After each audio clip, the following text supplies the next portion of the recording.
My name is Peter Davison. I played the Fifth Doctor, and you're listening to the Fiveish Fangirls.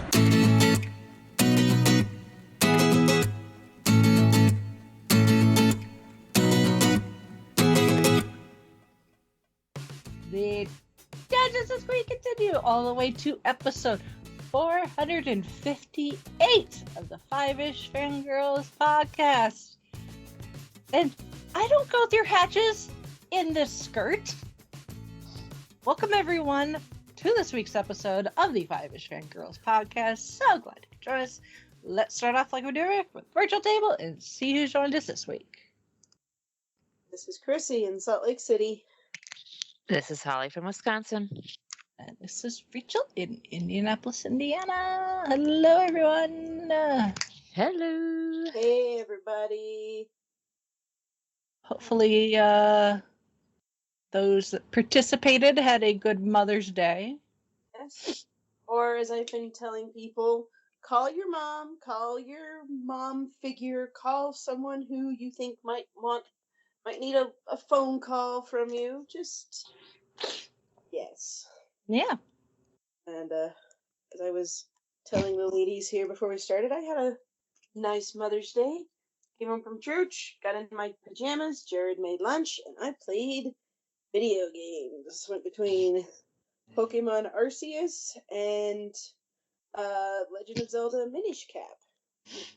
Which, if you know your Legend of Zelda, that was on the Game Boy Advance, but the Switch, Nintendo Online, you get access to that, and so we've been exploring all the options on that service, which is a lot of fun. Also, Lottie is deep into her Zelda, which is cute.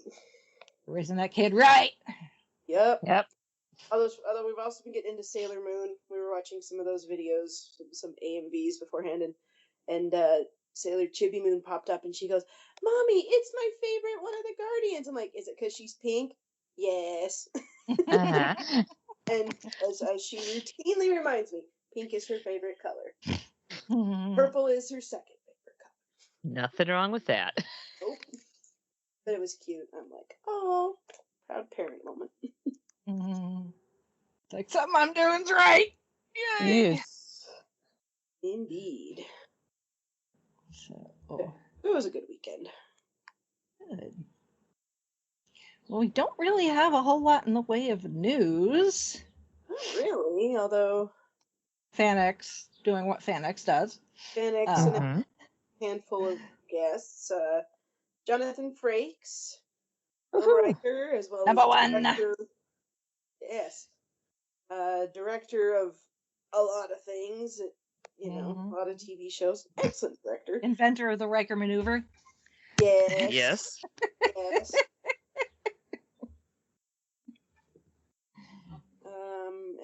And then, well, I'm gonna be honest, two of these others, I'm not sure who they are, but Rachel wanted to. Well, Nolan North is, because Nolan North is actually also going to be at PopCon Louisville.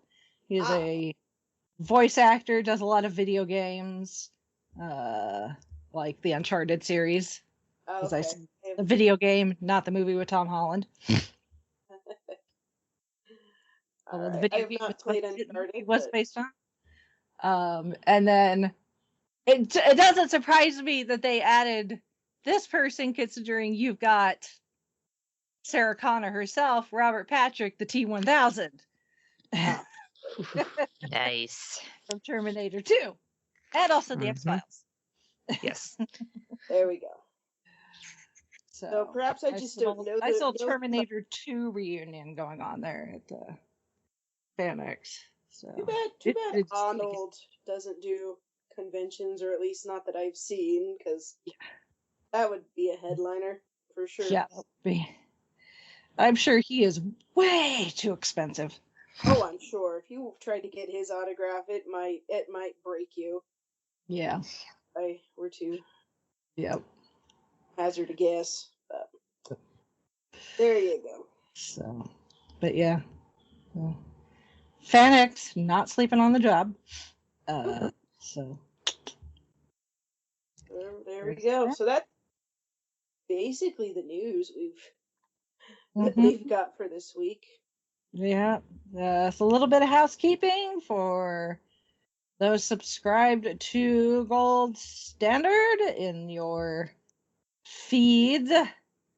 We have the latest episode continuing with our black and white, really old movie era with the 1926 silent film. This is a true silent film. Nothing but score.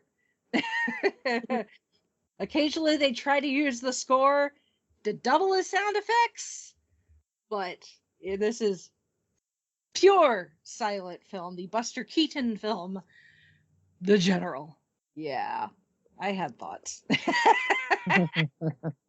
You will have to tune into the Gold Standard to hear those thoughts. Yes. So, well, speaking of thoughts, we've got some feedback from Shalane.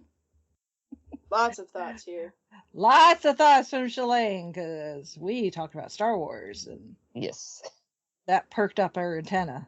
So she's on it. We talk about something she's interested in, she's on it. So Indeed. so among other things. So she says, I was surprised that FanX got Linda Hamilton, even though I'm not a fan of her. A lot of people are going to ask about the finale season of Stranger Things, that she's going to be in that season. They'll ask, but they're not going to get an answer. Yeah, there's this little thing called an NDA, non-disclosure agreement. I'm sure she has had to sign one. Yes. Oh, yes. Especially considering right now they're in the middle of filming said finale anyway, so they're not even done. It's not even in the can, so. True. She, But she I mean, probably I'm only, sure she knows as much as probably what script she's been given for what part she's in. Yes, that's Yeah. true. And I'm also wondering if there's not going to be a little cameo appearance by a certain lead singer from a New Jersey band who just happens to be future father-in-law for a certain actress. Maybe. Just throwing it out there, and I haven't heard anything through my grapevine of both fandoms, but who knows? Could happen. Maybe. Check the Vegas odds, and we'll get back to it. Yeah. Yeah. All I know is there's in the middle of filming, because they released a shot of David Harbour in full Hopper beard, so on set. Let's see. So I was surprised that McKenna Grace is coming. We all know her in Once Upon a Time, Captain Marvel, Fuller House, and the new Ghostbuster films. Most of us know her from the new Scooby-Doo movie, Young Sheldon, Chilling Adventures of Sabrina. She is getting great with her movie career. Strong. I had forgotten she was in Fuller House. She was Max's little girlfriend, and they were so cute and so funny. I loved that whole relationship was just, that was the best. Mm-hmm. Anyway, so yeah. Also, FanX got an Adventure Time voice actor, a friend of mine. She, her husband, and baby did an Adventure Time family costume just this last Halloween. I don't know if her and her family are going, but if they do, I know who they're cosplaying as and who they're meeting. Nice when you can use a cosplay again and again and again. That'd be fun. As long as they still fit. Yep. I know. There's some cosplays I still have. I'm like, they're two babies. I don't think that's gonna work. Yeah. Sadly. Yeah. It's called getting older. Down to Star Wars. I never knew you guys were going to be doing The Phantom Menace, since episode 1 is the least favorite out of the Skywalker saga. It's a guilty pleasure for most Star Wars fans. I think it's gone up. Its reputation is getting better as time goes on. Yes, it is. And also, like I said last week, while prevailing fan wisdom, or at least according to the internet fan wisdom, was everybody hated it, I don't know how true that really is / was. Yeah. But yes, now people are admitting, oh yeah, we didn't. dislike it as 'Cause- much as that we did. Like, sure. Yeah. Yeah, if people still hated it, it wouldn't have made $14 million at the box office last weekend. So Yes, and it was Exactly. out last weekend. So there you go. Anyway, it's fine. We're all fine here. Yep. So I'm just gonna chalk it up to memory's a little fuzzy, and the internet really wasn't a thing when it was released, so people are just relying on themselves. I think I remember when I was younger, me and my family went and saw this one in the movie theaters. Me and my sister would fight over who would be Queen Amidala. I can't say I recall that, but I'm not gonna. But that doesn't mean anything. Yeah. They fought about a lot of things. Yeah. As siblings do. Yeah. Anyway, Queen Amidala's red dress is the most popular outfit to cosplay as or Disney bound as. Plus, Darth Maul is also a great cosplay because some people do the makeup, which is really amazing. Yes, I mean, I've seen some. The Star Wars folks, especially the ones that are either part of the Rebel Legion or whatever The 501st. the 501st, because they have to be screen accurate. It's very impressive, some of the characters that these people manage to pull off, especially when you're talking about ones with, like, different colored skin, so you're having to do face paint, and then, like, different head shapes, or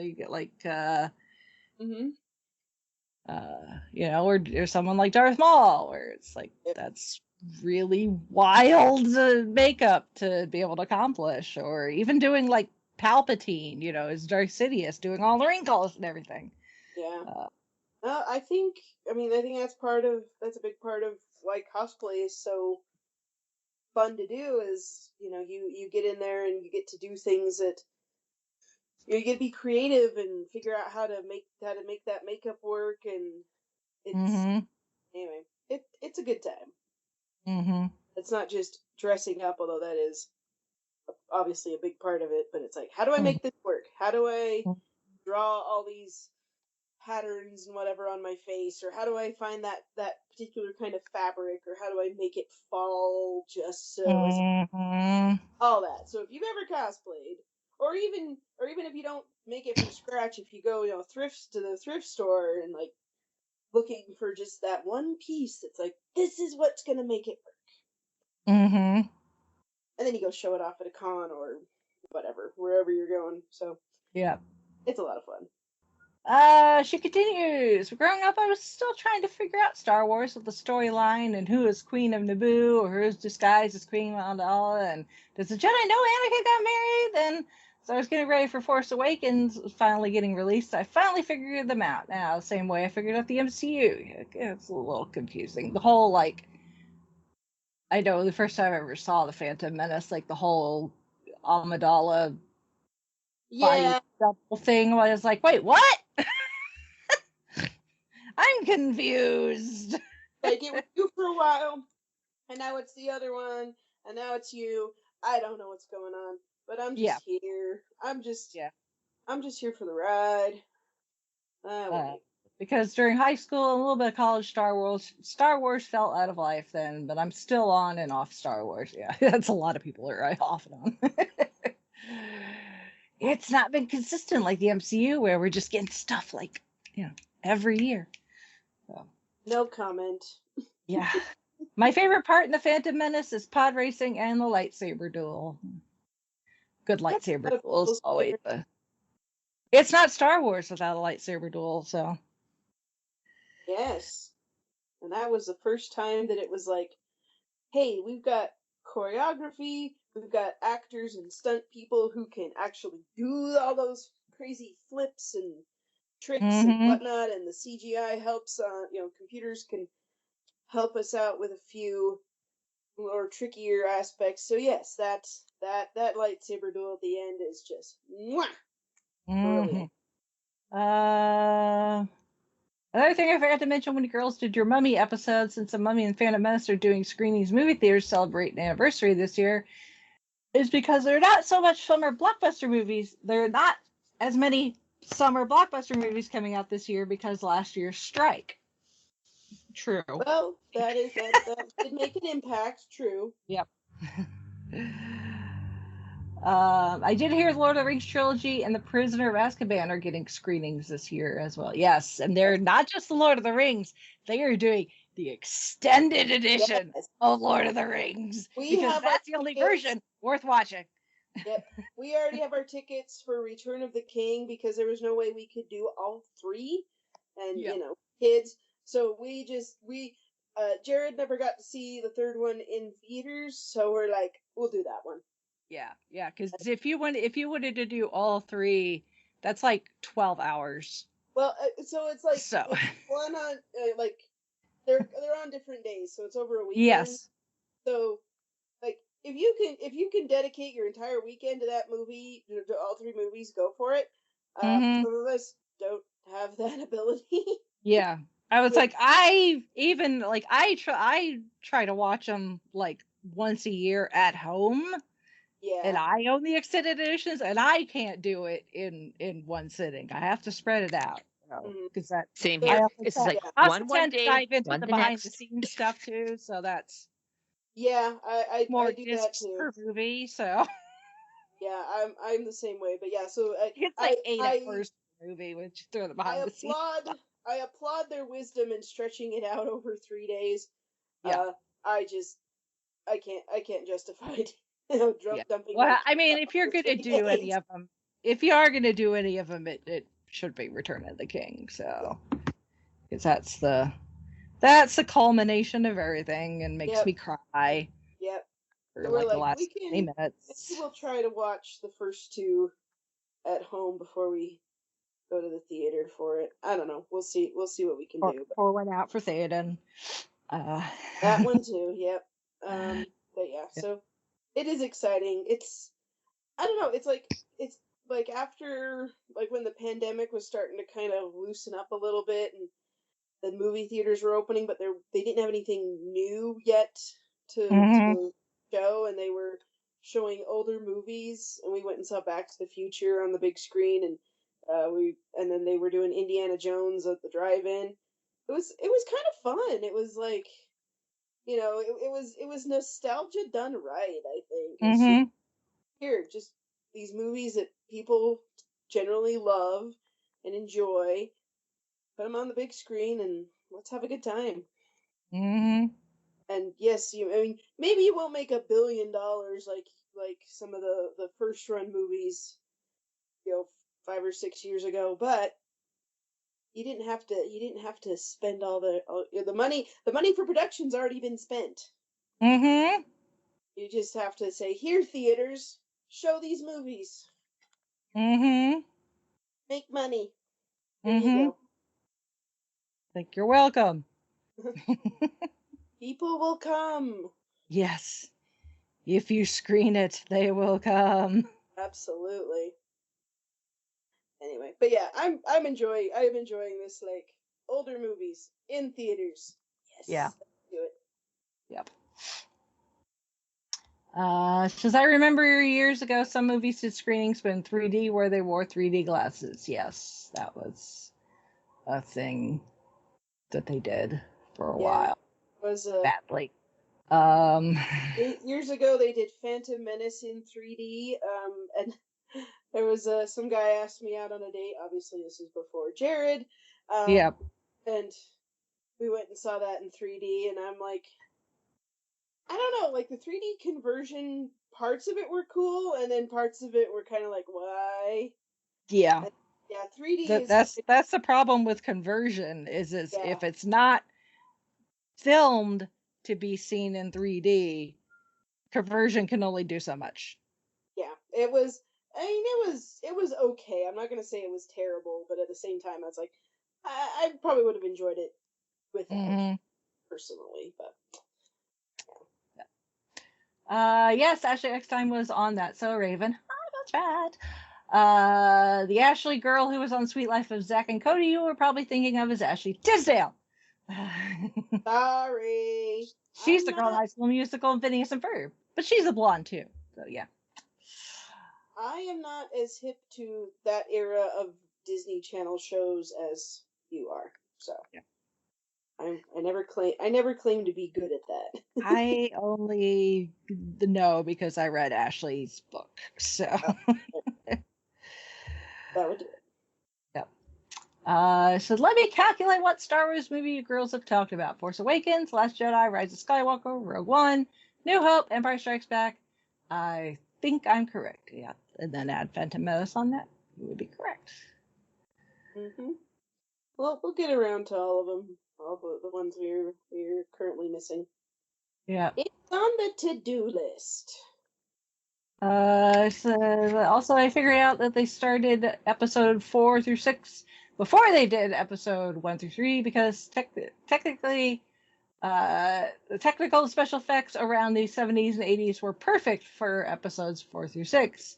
I remember a friend of mine told me about that. I hope I'm correct. Yes. Yeah. Yes, you Yeah. you are correct. They Yeah. George Lucas had the entire, like, everything in his head, but he also knew what movie studios were capable of at the time. Yeah. So, well, and also, you know, for the first Star Wars, there was a documentary I saw years and years ago, probably around when the prequels came out, or maybe when the special editions, I don't remember. And he talks about how the studio was just so they didn't really think it was gonna do well, the first Star Wars, and they were like, oh yeah, this is just another movie.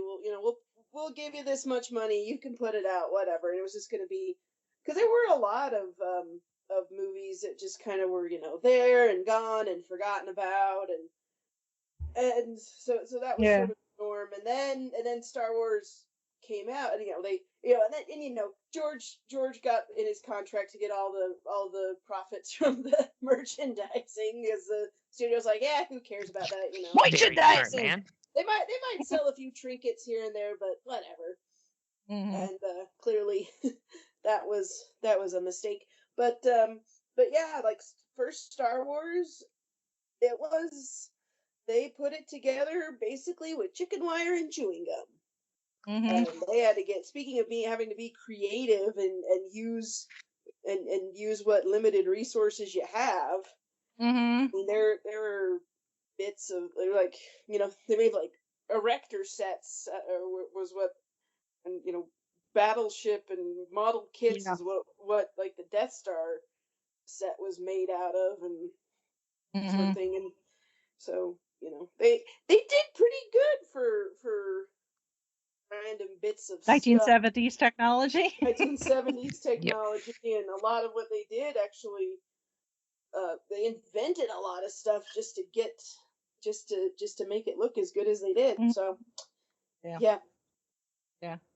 But I think a lot of it, like, the time period was also, I think, good for it because, like, the 50s and the 60s, especially the 60s, you know, we had, you know, a lot of stuff was inspired by, you know, the space race. You know, if you look at, like, home art, you know, mid-century modern is, like, totally my jam when it comes to, you know, architecture and home decor. But you see a lot of stuff that's kind of, like, futuristic inspired, and, you know, stuff with, like, balls on the end of it and antenna looking things. And there's this idea of, you know, what is it going to be like when we finally get into space? And then you get George Lucas here in the 70s, and now we've been, you know, this is on the other side. Man's been on the moon. Remember the line in Toy Story when Stinky Pete is talking to Woody about, you know, why did they cancel, you know, Woody's roundup? 2 words: Sputnik. Once the astronauts went up, people only wanted to play with space toys. And you know, he's not far off the mark. Nope. Sci-fi, space travel, all that stuff. I mean, I mean, good grief! I was like trolling around on Tubi the other day, and they have the Jetsons on Tubi now for free. And I sat there and watched it, and I'm like, "Oh, 1960s, you had such high hopes for us." No kidding. And you know, all of that sort of futuristic look to it. It was just, oh man! But that was a kick in the nostalgia gut. I'll tell you that though. Watching the Jetsons again. But yeah, that's they had the space race and space exploration, and that's where all that came from. What we're in space now. What's it gonna be like? Exactly. Colonize? Are we gonna go to other planets? And yes, and also no, but yes. Mm-hmm. Fun. But that's all I have to say about the Phantom Menace. I have a theory for the other films, but I'll save it for next time. Okay then. P.S. I didn't quite see The Last Jedi and Rise of Skywalker be the same story as Attack of the Clones, Revenge of the Sith, Empire Strikes Back, and Return of the Jedi. Yeah, they don't quite are carbon copies of each other, but yeah. The sequels are not cohesive. Yeah.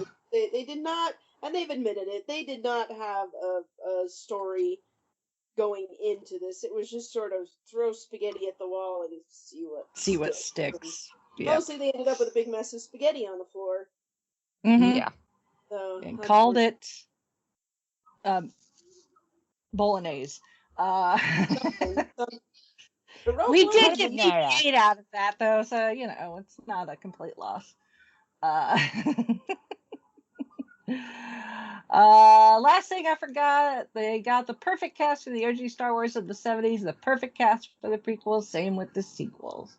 Yeah, I can definitely agree with that. The cast is definitely pretty darn good. So there's our Star Wars banter. Thank you for your feedback, Shalane. Yeah. And yeah, that was good. Good to get the discussion going. Well. So, since someone's got a birthday coming up, it'd be me. Yes. As we are recording, my birthday is this Friday, and I'm excited. We've got some fun plans. Happy birthday come Friday. Thank you. Yeah, we've got some fun plans. I've already ordered my birthday present because I told Jared what I wanted, and he's like, it's a little complicated to order it. And he says, well, since you know what you want, you go order it. I'm like, okay. It has to come from overseas, but it will be. Gotcha. But yeah, so it's my birthday, and as is tradition around here, we when it's our birthdays, we get to pick a Big Finish Doctor Who audio to discuss. And as also is my tradition, I think one year I picked a Paul McGann, but this year I picked the Fifth Doctor, Peri and Erimem Adventure, The Roof of the World. It seemed like that was sort of the next in the saga of this Team TARDIS. And I remember when I've listened to most of them at this point, but it's been a few years since I've listened to this one. And I knew it took place in Tibet because Roof of the World, Mount Everest, and it's sort of that era of British exploration of that era or area of the world, and the tail end of World War One, so it's 1917. Yeah. So that era of time, and cricket, the Fifth Doctor and his cricket. Yes. Of course. Anytime the Fifth Doctor could get a chance to play cricket. Yes, so it starts out with they're going to this very famous meetup of all these expeditionary forces, and they're having a cricket match before they head up the mountain. Which I'm like, that is so Edwardian England. Yes. To do, and I'm just like, oh, precious. It's like we're gonna exert ourselves by climbing this giant mountain. So let's have what should we do first? Exert ourselves playing cricket. Yes. I'm with Peri and especially Erimem, though, where Erimem is asking Peri all sorts of questions about cricket, and Peri's like, just like clap when he hits a run, and I'm like, yeah, because I've tried. I've tried watching cricket because my mom fell in love with it when she lived in Australia. Oh So yeah, if she could find Australia. it on TV, she was glued. It's like the only sport she'll watch besides like gymnastics. And I'm just like, I don't understand what the hell is going on in this sport. So, So I'm it's so lost. funny because yeah, that Australia, India, other places in that sort of um parts of the British Empire. yeah, former parts of the British Empire, like cricket is huge in Oh, India yeah. to the point that when Disney lost the rights to the cricket league in India, their subscribers went so down. It was kind of, it's like, why did you do that? But anyway, so yeah, cricket. I don't get it, but you know what? People love it, so that's great. But that's not. I mean, that's sort of the inciting incident. But in this story, there's this. Okay, so remember, Erimem. She comes from ancient Egypt. Was she actually was pharaoh or in line to be pharaoh until the doctor landed and there were shenanigans afoot, and she ended up traveling with the doctor. Very valid reasons for that, but we won't go into that right now. Mhm. But she sees a vision of this white pyramid, and Perry's all like, "Oh no, that's a mountain that's covered in snow, and you probably never seen snow because you're from ancient Egypt, and it doesn't Mhm. snow there." Well, no, it actually was the white pyramid, and it's like a bad omen of something going to happen. And there's this dark cloud that's chasing him, and poor Erimem gets caught in it and has to. Well, anyway, we'll get to that. But anyway, so Mhm. that's there's a big avalanche, a big accident, things happen, um, and then there's a mass funeral for everybody in Erimem. They all think she's dead, and it's very sad. But Erimem is But actually that's the thing though, because like once Erimem gets like taken by this uh, entity, which they never really give it a name no, per they se. don't. It's just kind of they're like this. It's just this kind of ancient race that Mm-hmm. throughout the years has kind of become like this almost form of psychic locusts where they just they swarm on whatever civilization and gobble them up for Pretty much. power and If bodies and stuff. But if you're new to listening to Big Finish, especially Doctor Who yeah, Big Finish, this is a trope that comes up a lot. Is the alien entity that isn't quite corporeal, or yeah, is a more of a psychic sort of thing that just kind of comes in and wants to take over everybody. And yeah.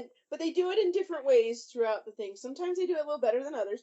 This one is fine because most of it is Erimem kind of figuring out like what her role in the universe is now, because she's not gonna be Pharaoh now, obviously. Just if you've listened to Eye of the Scorpion, that's it's impossible for her to go back, just ultimately. And this actually cements it pretty well because there's that vision of her father saying like, oh no, she will, there was this bad omen, she will never be Pharaoh, and if Uh, we ever see yeah, her again.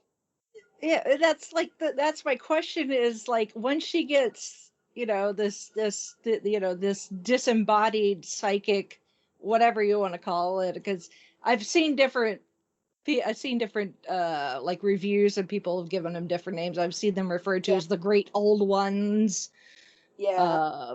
So but like all the visions she sees of like the funeral and then of the TARDIS console exploding and Peri dying and Hmm. then the doctor and like the quote unquote doctor, which it's not actually the doctor, taking her back to her father, back to their, Her original their, time.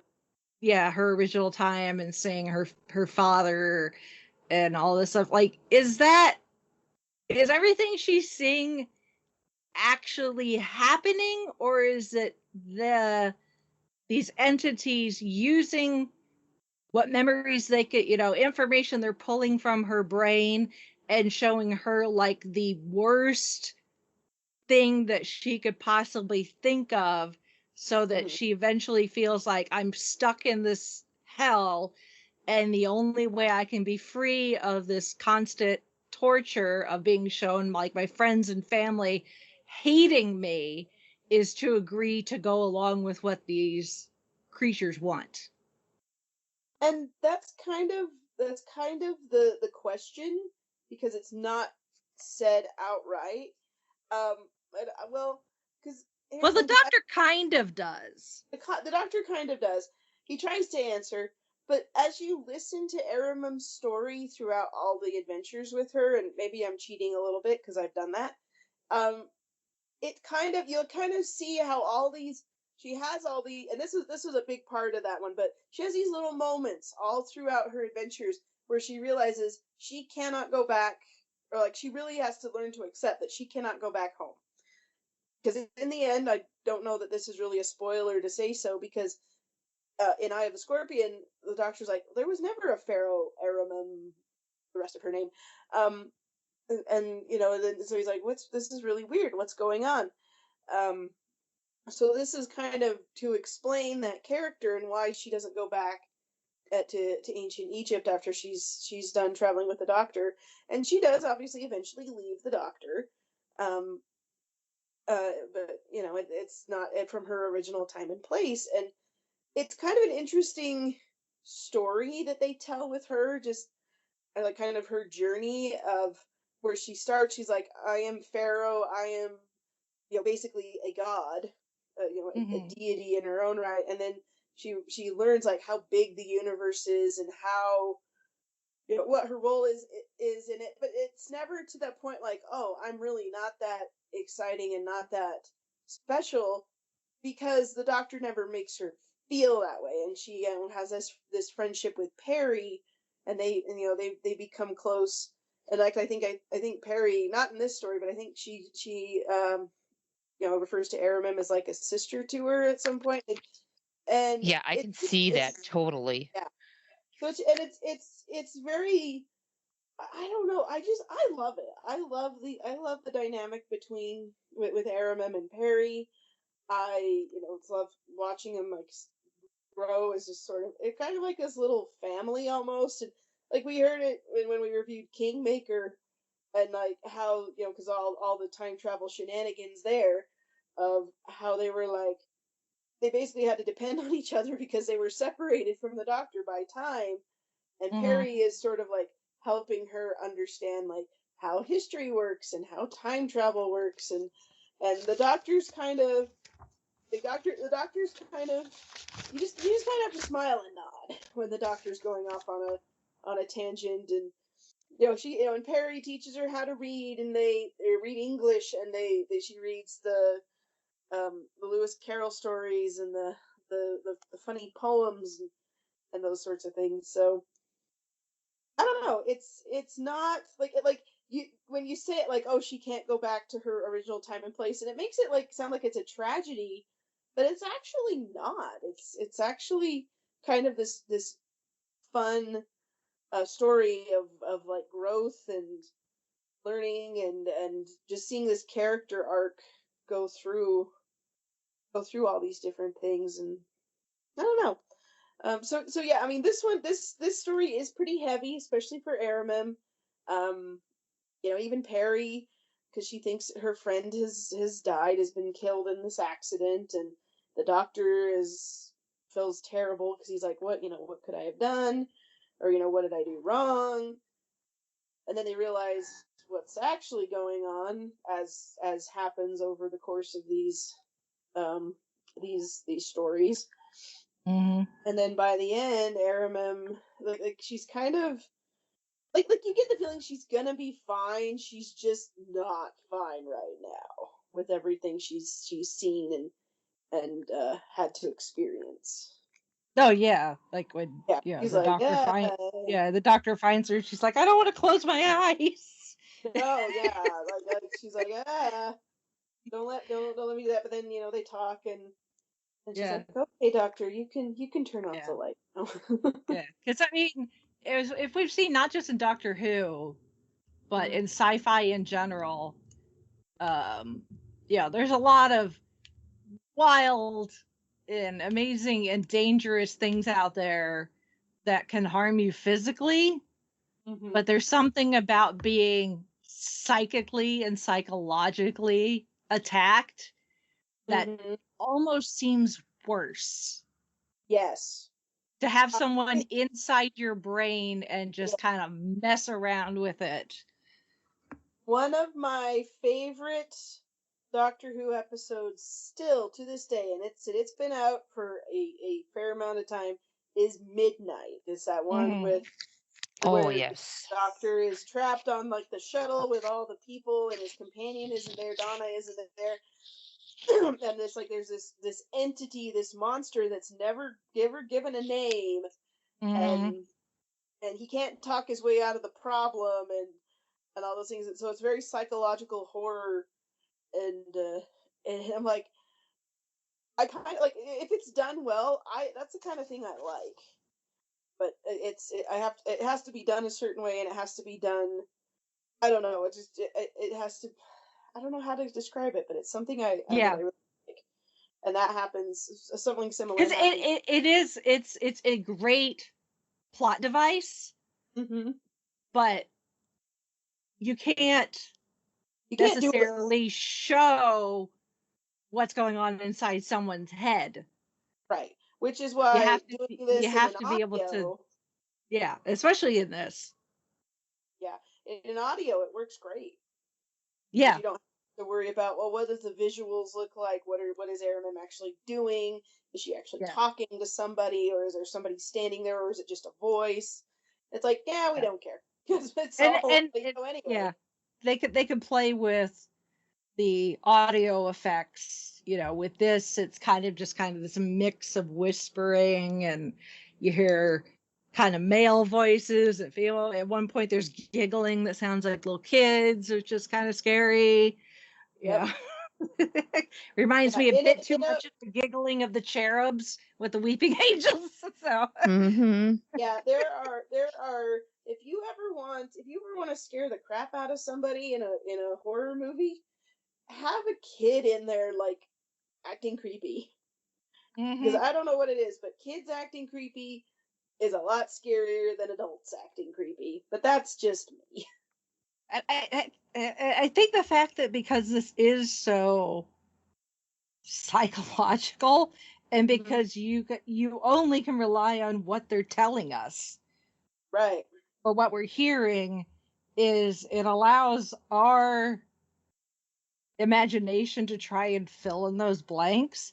And like when they because the first thing they do is kind of introduce us to the monster-ish. With the death of, was it Davis, the one, the guy that his group had gone on ahead to try to set up what's going to be base camp up the mountain. And they were talking about inside this cave, it was like ice, like the floor was like smooth like glass, and the walls were smooth, but then there was stuff carved into it. And of course, my brain is like, okay, catalog of Doctor Who monsters, what could this possibly be? Like, well, we got the Ice Warriors, but they're in Tibet. That could be the Yeti, which that in itself is a great intelligence. I was like, where are we going with this? And what could possibly go wrong? Yes. Men are associated with ice sometimes. Yeah. So I was like, my brain is like, trying to, keep up with what's going on. But of course, when you've got the quote unquote encyclopedic knowledge of a program like Doctor Who, which has been around for so long, Mm-hmm. your brain kind of wants to be like, okay, is this going to be like a bad guy that I know I've seen before, heard of before? Is this going to be new? What's going on here? Uh, trying to figure it out before it ends, and then I like, brain shut up, just enjoy the ride. Yep. But And then it ends up being none of those things. yeah, then it ends up being none of those things, but it's like hearing. I think the fact that you never really know if the what Erimem is seeing actually happened or not. Yep. And at the Especially, end of it all, it probably doesn't matter yeah. either, because whether it was real or not, she has been shown a part of herself Mm-hmm. that really she had. Part of it is her insecurity with being the new person on the TARDIS, because the Fifth Doctor and Peri have this established relationship, and they know each other's quirks really well. I mean, Peri, when she's telling Matthews all about the Doctor, about like, once it's too late, then he figures out that there's in time to fix it all, and it's like very contradictory, but it works for the Doctor. So Erimem's like the new person, maybe has a bit of a third wheel, because she's still figuring out about all this, plus just a different culture. She's Mm-hmm. around people that, as far as she's concerned, read and speak English. So, she's having to learn. So she's got that learning curve. And then she also is shown this vision of her father, which brings back a core memory that she had forgotten from when she was a child, about how she discovered these scrolls and thought that they were just something fun for her to read because they had drawings and they were kind of colorful and stuff. And turns out, no, this is actually like how you summon these creatures from wherever they were hidden, because they're kind of like the weeping angels, where if you look at them, they can't move. But in this case, if you don't think about them, they can't exist. They have to be remembered to exist. So Erimem now has to deal with the fact that she's the one that released them when she was a child. Her father did the best he could to try and lock them back down. Obviously, it didn't work, because they end up finding their way to 1917 and causing all sorts of ruckus, and who knows how much destruction has been in their wake from the time period of when she released them in Egypt, whatever, BCE or whatever, to 1917. So it's an interesting, because y'all know, especially when on like Gold Standard, how much I love to play armchair psychologist. So anytime I get introduced to a story where you're really diving into like how the brain works, I'm always like, so I don't know much about Erimem, because I've not listened to a lot of hers audios. It sounds like I probably need to. I know her, I think, better from the comics, actually. I think I read a number of comics that she's been in. But it's quite interesting to see or hear that plot device being used in that manner to give a character who's so new to everything so much like character development. Yeah. If that makes sense. Oh yeah, no, that totally makes sense. It's, yeah, I mean, she has been in a, I mean, obviously she's mainly a big Finnish character, and then there's the comics. There's also sort of a half officially unofficial book series. I think it's all in ebook. It's just called Erimem, and I Mm-hmm. try to remember if it's like I don't think the Doctor's in it, but it's sort of a series of adventures with her and um just some things that happen to her. I'm pretty sure it's after the Doctor, but it's sort of like when they when they'll have like the Sarah Jane adventures where okay, I've traveled with the Doctor, but now all these crazy things are happening, and I have to figure it out because the Doctor isn't here, so I get to be the Doctor in a sense. So it's that kind of thing. So I'd have to remember how to find them. Probably on Amazon, I would guess, but I'll have to look.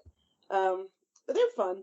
I got the whole series several years ago, and I've enjoyed it. But yeah, like I mean, kind of knowing her trajectory and having listened to a lot of her stories, this one really seems like it's a big part of her journey as being the Doctor's companion and traveling with him. And some of the stories, like she's not as much of a focus, but she's there.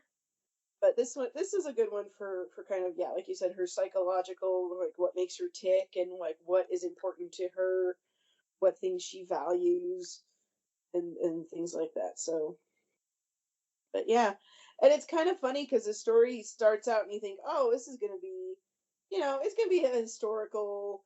There's gonna be, the I love the stuffy British general type of guy, and like you're like, oh, make me sound grand and make me sound this, and you kind of think he's gonna be the typical pompous ass, and Yes. then by the end he's kind of like, oh, there actually is layer. There's actually layers to you. You're not just a, Mhm. a weird caricature of 19 early 20th century British colonial whatever. And I'm like, you're all right. You're a lot of fun. And just that he's like accepts that there's something funky going on with this Doctor and the TARDIS, but there's a lot of other things going on that's weird, and I just gotta roll with it. I'm like, yeah, that's I love characters like that, where you think they're gonna be one thing and it's just gonna be a one note, one dimensional character, and it turns out that nah, there are some layers there, and it's great. And then he eventually kind of comes around to the reporter guy that's sort of his sidekick, that he's like, okay, no, you're like, you write this story because that's what you're good at, and he doesn't really need to embellish anything at that point, but it's fun. He's a good character. I really liked him quite a bit. And I know I'm like not remembering the names, but I am terrible with the names of Big Finish characters, especially in one-offs. If it's not the Doctor or companions or like recurring characters, I'm like, okay, what was your name again? It was that guy or that gal Mhm. or whatever. But it was fun because you think, like you said, you think it's gonna be like a historical thing. It's about this expedition up the mountain, and yeah, that plays into it, but it is not really the focus of this whole story, which is kind of clever. Kind of like some interesting, maybe not marketing, but just uh, it's one of those. I don't want to call it a bait and switch because that sounds like something a little more malicious, but it was a surprise because I don't think it was malicious, and honestly, I don't really think that like, oh, we're getting a story takes place in Tibet and they're gonna go climb Mount Everest, but first a cricket match. I don't think anybody is going to be too heartbroken about missing that in favor of here's a good character study on Erimem and some other creepy Mhm. weird thing that's happening. So, but it's still good. It is fun. I, I mean, we still got some of the cricket match before the Oh giant yeah. killer cloud showed up. Yeah. Yep. I'm pretty sure the Doctor scored a run at some point, or at least Peri thinks so. Run, but I can't be sure. Yeah. Because Like, I how don't would understand you this know? sport. and yes, I know any of our Australian or other places where cricket is a big deal. Don't send us emails. We're just like, come on. I just got hockey in my state. I gotta figure this out first. Don't make me figure out cricket, please. Yeah. It's like what was it, who was it that was rattling off like a bunch of other sports, and the general is all like, no, those are for common folk. Cricket is for I think it's probably Matthews, because he was tired of It was like playing football and rugby and obviously talking about European football, meaning soccer. Yes, soccer. But and there were a couple other things. I was like, I like football.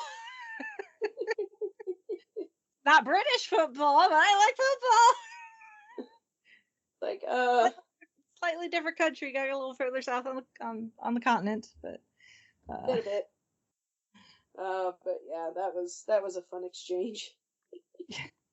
All of our different sporting events that we do. Well, I mean, because again, cricket, the general is related by marriage to the family in Black Orchid. That's right. That's right. Well, it's like, all those English noble families, like, they're all related at least somewhere, and it's just kind of funny that the doctor's like, okay, I will establish my credentials by name dropping the Cranley. So I'm like, well, you know what? It works. In this context, it works great. Like, one of the last times the doctor got to play cricket. That is true. That is very true. And this doctor in particular is very, very keen on cricket. Yes. I just kind of... That's what he wears, is a cricket uniform. Although, oh my gosh, I just realized that's why in Black Orchid, that's why Tegan seems to know a lot about cricket. It's not just because she's from Earth and Nissa and Adric are not. It's because she's Australian. Yeah. Mm-hmm. I might be the only person on the planet who just realized that. I just it's fine. We're fine. Yep. The Erimem books are they are published by Thebes Publishing. That's Thebes. They started being released in 2015. And they were created by Ian McLaughlin, who is the creator and copyright holder of the character Erimem. Okay, that's what it was. I was like, because I know it's not, sanctioned by the BBC, but yes. So he created the character, so he can do. Yeah. So he can kind of write around certain topics that he does not have. Yeah. It begins. It puts Erimem's in modern day London, but she has forgotten her travels with the Doctor, essentially. So that's how they can get around it. There you go. So check those out. Yeah, there's a handful of novels released from 2015 to 2020. There are 2 anthologies of short stories, and then there are some short stories I think were published online. Some of them ended up going into the anthologies. There's 2 compilations and a couple of audios, actually. So awesome. Yeah. So yes, if you want more Erimem, well, first of all, check out Big Finish. Look up the comics if you can. I'll put a link to the publisher in the show notes. So yeah, if you want more Erimem, there you go. Yeah. So, do you know about the controversy surrounding this particular Big Finish audio? No. No, I do not. But with it being set in Tibet and how certain... Actually, it has nothing to do with that. Oh, really? Okay. Well, that's Yeah. refreshing. Because this audio is written by Adrian Wrigglesforth. Okay. This was his first, actually, this was his first script for Big Finish. He was a big fan of Doctor Who. Wrote for Radio Times and Doctor Who magazine.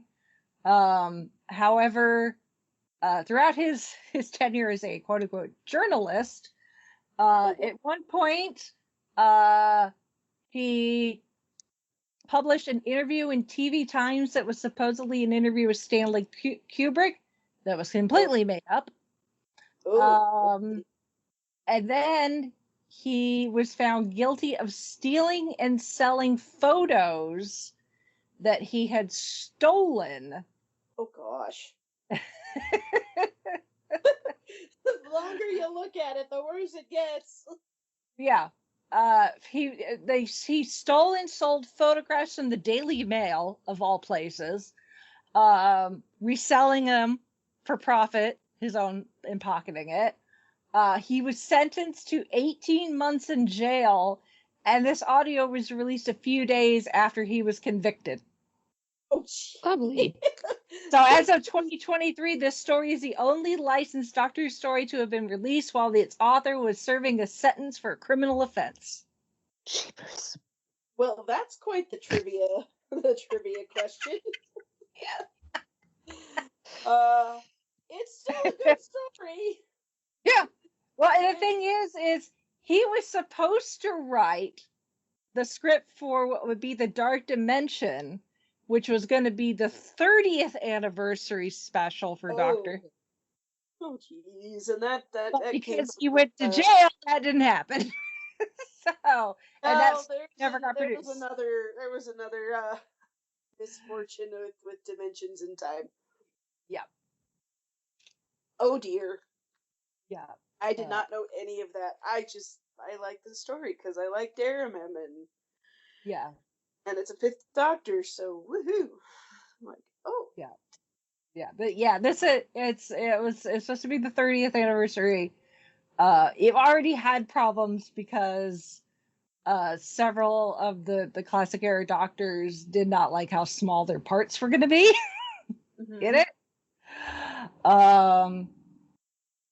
Eventually got its biggest issue was budget, of course. They when they budget for these things, you got casting and costumes and props and sets and special effects and all that fun stuff. Apparently they forgot to factor in the cost of putting it on the air. Oh. So they realized it wasn't worth the cost to produce it. And then they tried to cut some stuff to give the budget a little breathing room. And eventually the whole thing fell apart, and eventually little tiny bits of it went into Dimensions in Time. Oh gosh. But yeah, it was supposed to have been written by the guy who ended up going to jail, who wrote this story as well. So the more you learn. So you can stick that piece of trivia in your pocket. Which Big Finish audio is the only official Doctor Who audio to be released while its writer was in jail? Yeah, so if you're ever like at a convention and they're doing some kind of Doctor Who trivia, keep that in your repertoire. Yeah. Or if blow somebody's mind. If you are helping with such a convention and you are writing the questions for trivia contest, there you go. That'd really that could be like a game-winning question right there. Yes, that could be that's the one for the whole enchilada. The Final Jeopardy of the. Oh man. I read that and I'm like, okay. Like we need to. I did not Interesting. expect that piece of information to go into my brain. But okay, here we are. So, But only do it at a like you're with a bunch of hardcore Doctor Who fans. Don't do it for like like yeah. I'm thinking This is like my this is like a library. Gallifrey 1, Chicago TARDIS, Long Island Who. Yeah. Like, Yeah, I'm thinking like in my library, if someone's like, "Oh, we're doing a Doctor Who thing, let's do some trivia," like that one, that sort of thing. You're like, ask them what TARDIS stands for. Don't give them Yep. this one. Oh man. yeah. And that, dear listeners, is where the audio cuts off. And this time I have no idea why, because I know for sure, obviously, that we were recording, and I did not hit stop record until we reached the end of the show. So this time, not user error, something on the computer side. What? I have no idea. I'll do some Googling, but we're probably just going to have to cross our fingers that it does not happen again. That being said, I thought I would throw on some sort of outro for you guys. So, if any of our listeners want to give their 2 cents on this Big Finish audio, or thoughts about the Fifth Doctor and Peri and Erimem, maybe you've read some of the books, the Erimem books, and want to give your 2 cents on that, you can always send us feedback. You can email us fiveishfangirls@gmail.com, or you can go to our website, which is thefivishfangirls.com, where you can find links to all our different social media accounts where you can send us messages and the like. We're always happy to get messages from you guys, even if they're short, sweet. It just lets us know that you're listening, and we really appreciate it.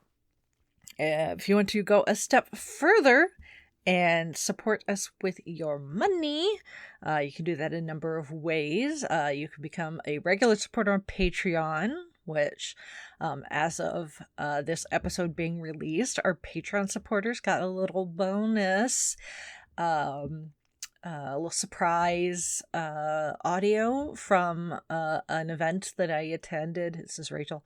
Rachel, attended the other night with a very special screening of one of my absolute favorite movies of all time, a Hollywood classic, and they had a special guest connected to one of the cast members, one of the stars. So I'll probably give the 411 on that on the next episode. But if you're a Patreon supporter, got a little something to share with y'all. So there's that. You can send us just a one-time one-time payment, donation, whatever you want to call it, either through Ko-fi or through PayPal. And if you want something a little more tangible, you can always buy merch via Redbubble. So the link to that is also on our website. And if you want to keep the Doctor Who discussion going, you can always join the book club over our Goodreads. Link for that is also on the website. So, but we greatly appreciate all of your support, whether it's with just a like or a retweet or some feedback or even your hard-earned money. We appreciate all of it. That being said, money would be good so we could go back to paying for Zoom and get off of Skype, because obviously Skype, not ideal. We would like to go back to Zoom, please, but unfortunately we need to pay for Zoom to be able to do the show over there. The free Zoom is not sufficient for what we do. So just saying, if you find yourself with a few extra bucks or want to send them our way, we wouldn't say no. But with that, we just love knowing that you guys are out there listening and enjoy what we do, and that's why we continue to do it. And because it's just me, can't do our usual sign off. Again, I'm 99.999999999% sure that this was a technical, and by technical I mean Zoom, not Zoom. What am I talking about? I wish it was Zoom. A Skype gremlin issue, problem, and not user error. So, cross your fingers, cross your toes, knock on some wood for us for next week, but we don't have any issues again. So, thanks for sticking around, folks, and we will catch you all next week. Bye-bye.